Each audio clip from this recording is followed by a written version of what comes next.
Hi, this is Adrian from Live to Learn Academy, and today we're going to be going through lesson 9.5, compositions of functions. For those of you who are new to this channel, we post videos like this every Monday to Friday going through the advanced functions textbook. But without further ado, let's get straight into it. So compositions of functions, there's two different things that you guys need to know. There's combinations of functions, and these are key words, okay? Combinations of functions, and there's composition of functions, okay?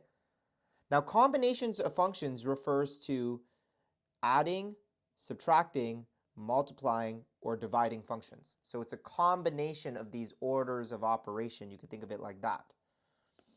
But compositions of functions is talking about a function within another function. So notice how this is referring to within. Okay? So I want you to think of it like this, and this is the best way I can kind of explain this concept. The f at x in this case is like the mother, okay? And the mother has a baby, which is g of x, okay? So g of x is the baby. So what we always need to do when we're evaluating these functions is we always evaluate the baby first, okay? And this is going to make more sense as we do questions, but we always evaluate the baby first, okay? Always evaluate the baby first. So I'm going to give you different types of questions that you're probably going to need to know for the test. So let's look at this. It gives us a graph, and it tells us it wants us to find and evaluate each expression. So let's look at the first one. It says f at g at 2. So g at 2 is the baby, and the f at x is the mother. So what is g at 2? If we look at our function, we can go to the g function, which is the blue function. G at 2 would get us to 5. So we know g at 2 is 5. So this is the same thing as saying, what is f at 5? Okay, so we're looking at our graph. We're finding what g of 2 is, because remember, we're starting with the baby. And we found out that g at 2 is 5. And then now we can go and do f at 5. Okay, so I go to f at 5. And we happen to also be at 5. And that is your answer. Okay, so we start with the baby, then we look at the graph, and then after the graph we get a number, and then we do the mother right after. Okay, so let's look at the next one. F at 4 is the baby. So I'm going to look at my function. By the way, I'm going to erase all this so we can have a clear graph. So f at 4. F at 4 gets me to 3. So this is the same thing as saying g at 3. And mind you, remember, I'd always do the baby first. But now what is g at 3? G at 3, we got to look at the g at x function, and it takes us to 5. So g at 3 is 5.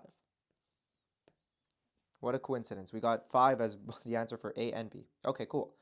Now, sometimes it's going to be put in this notation over here on the left, but the other times it may be put in this notation as well. So you need to know how to do both notations. So let's first rewrite this expression. This is the same thing as saying g at g of 2.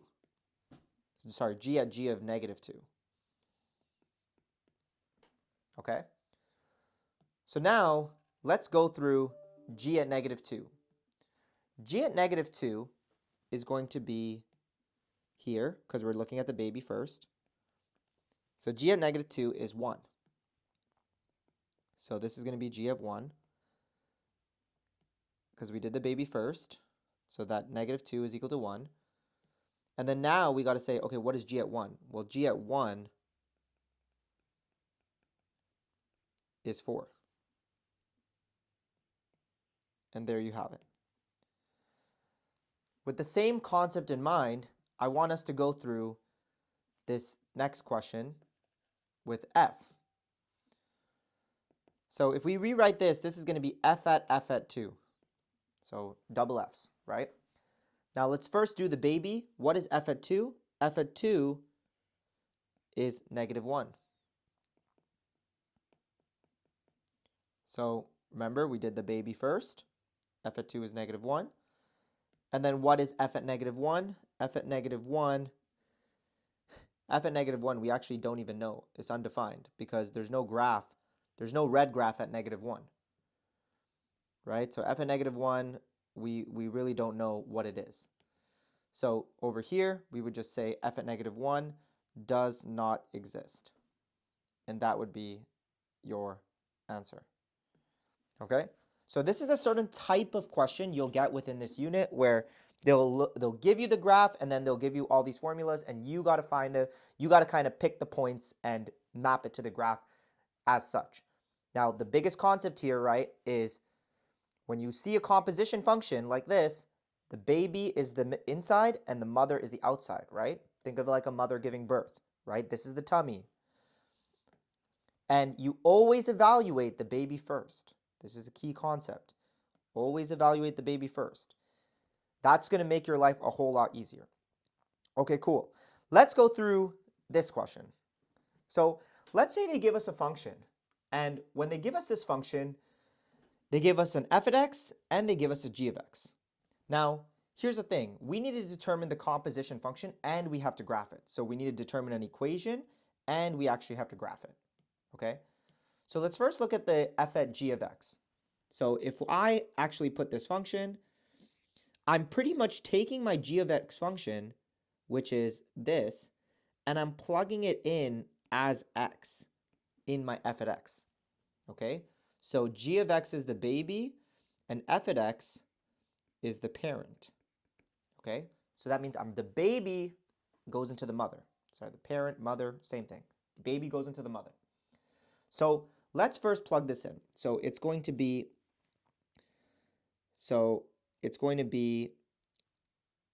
2x minus 5 squared plus 3 times 2x minus 5. So notice how I plug this in as x. Okay? Now that I have this, I'm going to FOIL this out. So 2x minus 5 squared is the same thing as saying 2x minus 5 times 2x minus 5. And then I'm going to have this guy like this. And then from here, we're going to FOIL this out. So we get 4x squared minus 10x, which is minus 20x plus 25. And then I expand this guy out. This is just algebra, guys. Not too hard.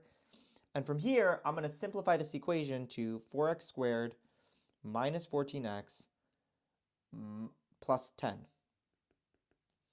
Okay, cool. Now I have the function, but now I have to graph the function. So I'm going to have to do some factoring in order to graph it.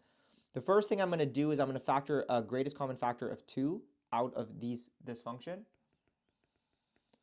And then from here, I could do factoring by grouping by saying this is negative 5x minus 2x plus 5.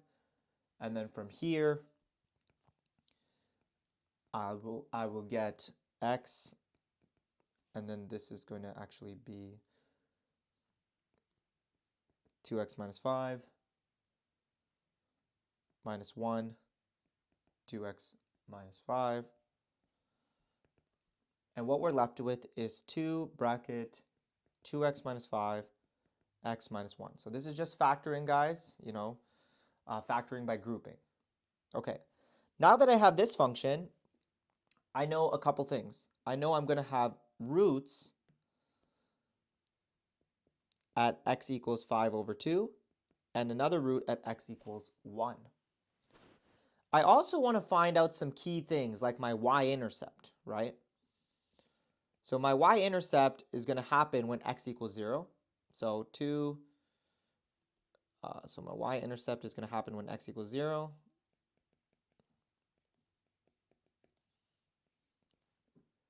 And you'll end up with the y-intercept as 10.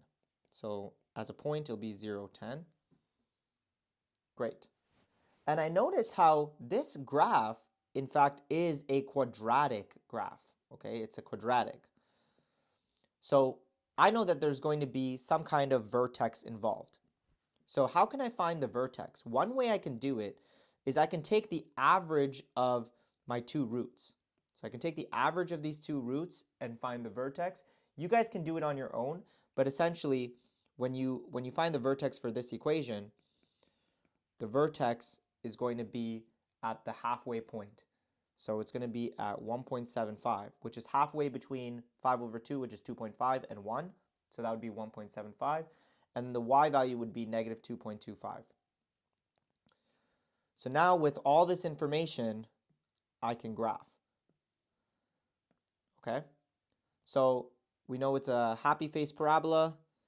It's going to be at 1.75 and negative 2.25. So 1.75 will be here. Negative 2.25 will be here.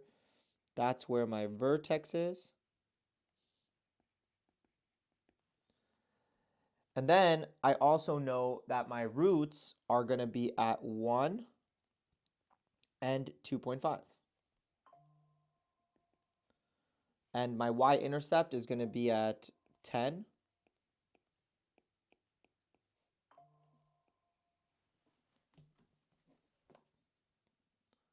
My y-intercept is going to be at 10. So from this, I can get my graph to look like this. It's going to be a parabola that goes like this. And this graph is the function f of g of x. So simple concept, guys. We first put the baby within the mother or the parent. We put the baby in the parent, and then from there, we expand and simplify, get our factors. We realize it's a quadratic, so there's a couple key things within a quadratic, such as the x-intercepts, the y-intercepts, and the vertex, and then we graph our function. Cool. Let's go to part B. So part B is talking about what if we do the reverse? So what about if it's g of f at x? So now f at x is the baby and g of x is the mother. Okay? So g of f at x is actually going to be 2, right? Look at our equations. We're taking the x squared plus 3x and we're plugging that into the 2x minus 5. So here we're going to have x squared plus 3x minus 5. Now from here, we can actually just clean this up. So we get 2x squared plus 6x minus 5. And when we have it in this form, it's actually really easy for us to get the vertex, because the vertex, or the x component of the vertex, we can find that by doing negative b over 2a, right? So negative b would be negative 6 over 2 times 2, which is 2a, and then this gives us negative 1.5. So that's the x vertex, right? Now, obviously, to get the y vertex, we just have to plug that in. Negative 1.5 squared plus 6 times 1.5 minus 5. We're plugging it back into the equation just to get the y value of the vertex, which ends up being negative 9.5. So the vertex from this, you have negative 1.5 and negative 9.5 is your vertex. Okay? Very, very simple. We have the vertex there. And then from here, guys, we can also use quadratic formula to find out what the x values are. So I can use quadratic formula to find out the two x values. Now, I won't actually go through how to do the quadratic formula, but you guys know how to do the quadratic formula. But using a calculator, we can quickly determine what these x values are and what the y values are going to be as well. So with this, what we're going to end up doing, especially when we graph it, we have the 1.5 and the negative 9.5, which is going to end up here. And then we will graph it as such, like this. And this is going to be our g of f at x. Okay? And obviously the quadratic formula is going to give us two x values, one of them being this and one of them being this. So if you want to actually find the x values, I could actually put those there as well. So just using our calculator, we can find out what these x values are. So what we get here is x1 is going to be negative 3.68 and x2 is going to be 0.68. So in fact, it's actually going to look a little different. Negative 3.68 and 0.68. Yes, because the vertex is actually going to be on the other side, which is my fault. So we should get something like this, like that. This is going to be x1, and this is going to be x2. Cool. So very, very straightforward concept, guys. You're really just plugging the baby in the parent, and then simplifying the equation, and then from there, you're graphing the function. Cool. Now let's go to the third question. I want to go through this example. This is a thinking problem, right? A lot of people struggle with thinking questions on tests. This is a great thinking question to wrap your mind around. It tells us three equations, okay? So it tells us y is equal to 3x minus 2, x is equal to 3t plus 2, and t is equal to 3k minus 2. And it's saying find an expression for y equals f at k. So what we're going to do for this type of question, guys, is first what we're going to do is we're going to take the t function and we're going to plug this t function into this t to find a total x function. So let's do that first. So x is going to be 3 times 3k minus 2 plus 2. If we FOIL this out, we'll get 9k minus 6 plus 2, and you will have 9k minus 4. So now we found a function of x in terms of k. So now we're going to take that new x function, and we're going to plug this x function into this y formula. So what we're going to have is y is equal to 3, 9k minus 4, y equals 27k minus 12 minus 4, y equals 27k minus 4, minus 4, this is actually minus 2. So we get 27k minus 14. And then this becomes your answer because it's saying find a function of y in terms of k. So you may get a question like this where it's a triple substitution. And this is the thing with composite functions, guys. You can get functions, like right now we're just doing f at x, f of g of x, right? But this can actually be a triple variable as well. It could be g of h of x, right? So now you have the mother, you have the child, and then here you have the grandchild. And it goes on and on and on and on to the great-grandchild and the great-great-grandchild. And the whole purpose and premise of these kind of questions is you start with the youngest person.